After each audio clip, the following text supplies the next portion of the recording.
Hello YouTube and welcome back to a brand new video. And of course it's brand new because I'm streaming it live right now as you're watching this, even after the fact, because time is not linear. All right, today I am talking about not transcribing on your own instrument. And what I mean by this is if you are a saxophone player like I am, don't transcribe saxophone solos. If you're a trumpet player, don't transcribe trumpet solos. So this is going to be a fun way to expand your palette a little bit, because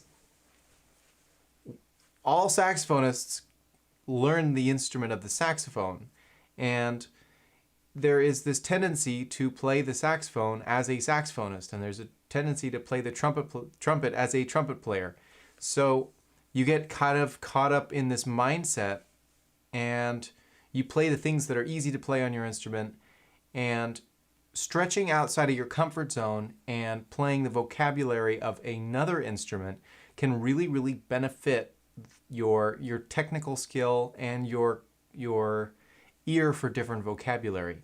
So I have finally figured out how to put my screen up.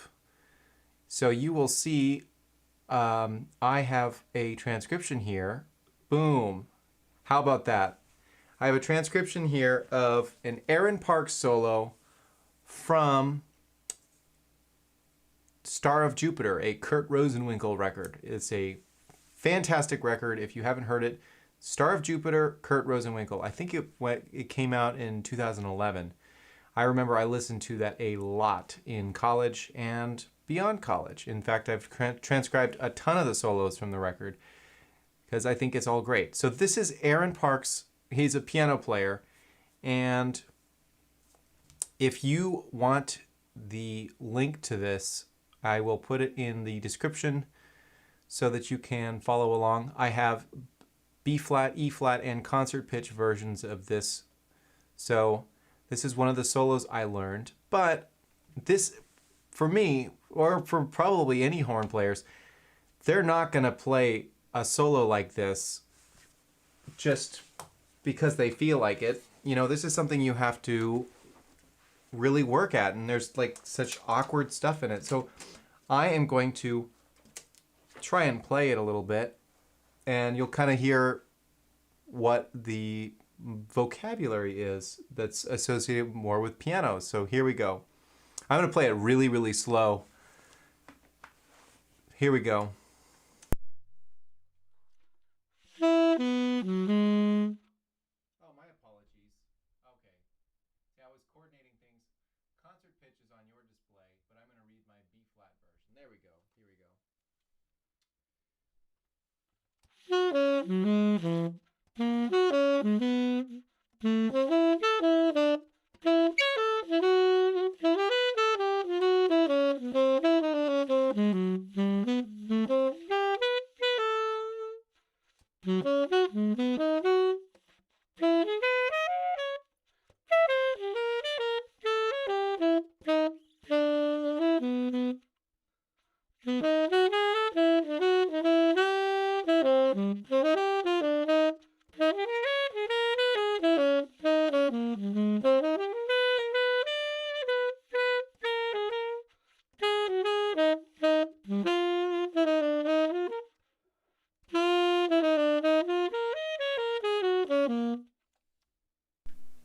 Okay, I'm going to stop there. But something interesting was occurring to me as I was butchering this solo. You'll have to forgive me because I haven't played this in a long time. Something that occurred to me is that piano players and guitar players try to sound more like horn players, and horn players try to sound more like, you know, piano players and guitar players. It's kind of funny. Like Brazilian musicians try to sound more like American musicians, and Americans try to play more like Brazilian musicians. Funny, you want what you don't have. Okay, so what I like about this solo is that it has lots of bigger intervals in it, and the whole thing kind of has this sussy feel, but it's super, super melodic, and I just find myself really intrigued by the shapes in this solo and the way that Aaron Parks flows, like the lines just flow so well. The rhythms are excellent. But I think this is not necessarily all to do with it being specifically Aaron Parks, but the fact that he is approaching this as a keyboardist. And his approach, his general approach to music is going to be within that mindset. You know, you think about the great musicians,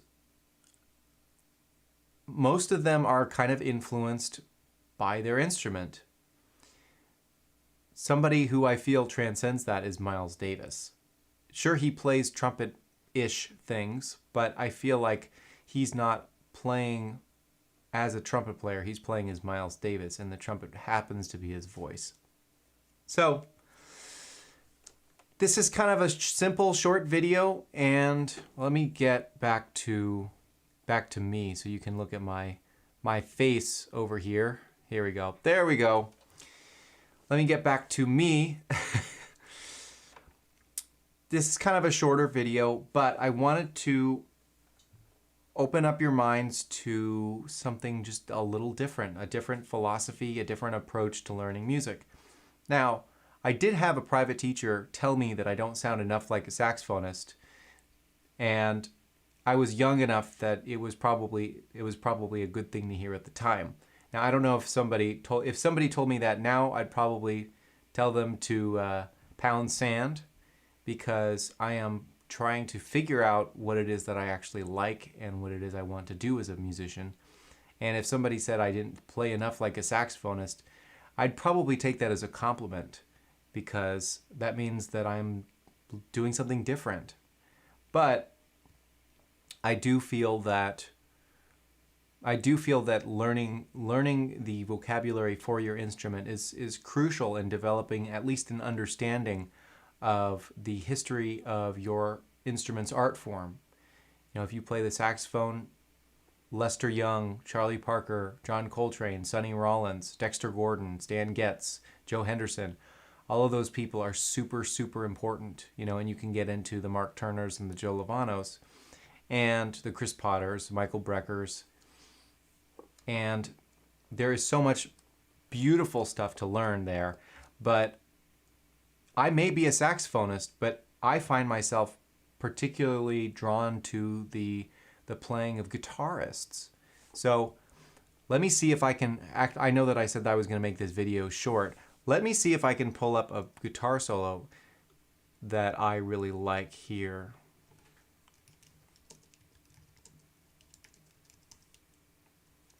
So I transcribed this solo of Kurt Rosenwinkel,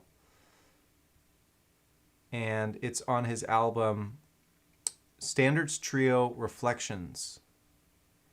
This song is called East Coast Love Affair, and I also have this on my website, and I'll put a link to that. I have a section on my website dedicated to transcriptions. Now you'll have to bear with me, because when I was in college and I transcribed this, I learned it on alto. So this is kind of going to be like me sight reading it for you. But let's see if I can get this over here. There we go. That should be a pretty good. Let's see. Here we go.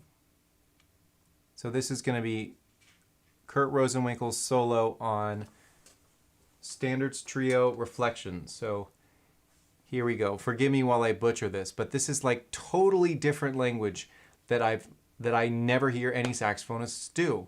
And there was one point that I wanted to be the saxophone version of Kurt Rosenwinkel, and that got me pretty far in developing a new kind of vocabulary. But it really just informs my playing now. It's not who I am, but it was a nice developmental process. So here we go.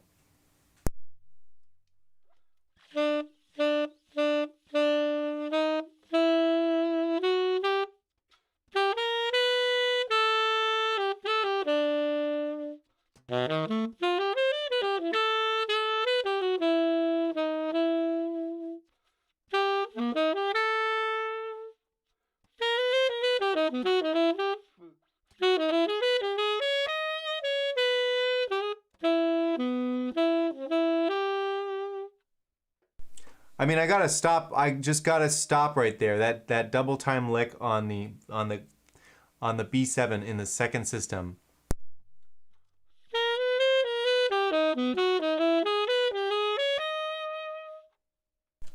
I would not play that. I would like if even if I had listened to a million saxophonists, I would probably never play something like that.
All right, next page.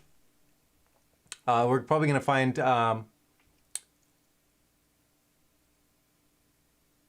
Let me just zoom forward. There's this one lick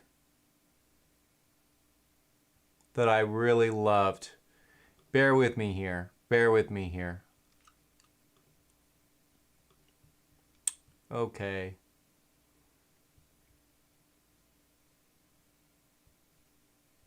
I'm not finding it here.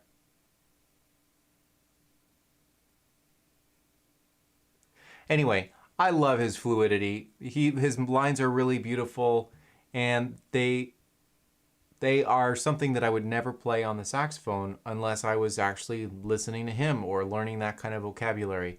I don't think in that way. You know, the instrument you play really influences what you do on your instrument. So I guess that's it for me today. If you got value out of this video, please like and subscribe. If you have any comments about this, please leave them below. And also, if you have any ideas about videos you'd like me to do in the future, please also let me know in the comments.